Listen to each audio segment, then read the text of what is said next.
எச்சி விடுற அளவுக்கு இன்றைக்கி நான் பால்கோவா செஞ்சுருக்கேங்க. அம்புட்டு டேஸ்ட்டாக இருந்துச்சு. ஒரு முறை இந்த மாதிரி ட்ரை பண்ணி பாருங்கள். இந்த பால்கோவா செய்கிறதுக்கு நான் 3/4 லிட்டர்கிட்ட பால் எடுத்திருக்கேன். அந்த பாலை வடிகட்டி சேர்த்துக்கலாம். ஏன்னா திரும்ப அதை வடிகட்ட முடியாது, அப்படியே செய்கிறது தான். அதனால் அதில் தூசிலாம் இருக்கணும். வடிகட்டி நல்லா கொதிக்க வச்சு ஸ்டவ்வை லோ ஃப்ளேமில் வச்சுருக்கேன். இப்போ ஒரு லெமனில் பாதி லெமனை எடுத்து இந்த கொதிக்கிற பாலை சிம்மில் வச்சுருக்கோம்ல, அதை அப்படியே ஜூஸாக புழிஞ்சு இதில் ஊற்றிக்கலாம்.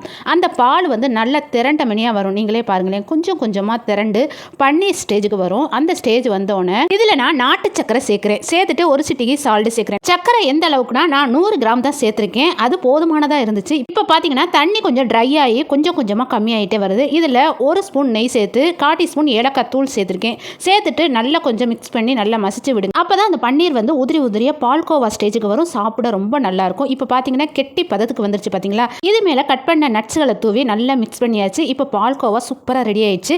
இதை அப்படியே வேறு பவுலுக்கு நான் ட்ரான்ஸ்ஃபர் பண்ணுறேன். இந்த பவுலில் தான் வைக்க போகிறேன். இதில் ஒரு பாதாமை உள்ளே வச்சு நம்ம செஞ்ச பால்கோவாவை மேலாப்பில் வச்சு 10 நிமிஷம் இந்த பால்கோவா நல்லா ஆறட்டும். ஆறினதுக்கப்புறம் ஒரு பிளேட்டுக்கு அப்படியே மாற்றினா சூப்பராக வெளியில் வந்துடும். இந்த பால்கோவாவை நீங்கள் கடையில் போய் வாங்கினா ரேட்டு எவ்வளோ இருக்கும் அப்படின்னு நீங்களே சொல்லுங்கள். ஒரு சிம்பிளான ரெசிபி தான். 2 பொருள்.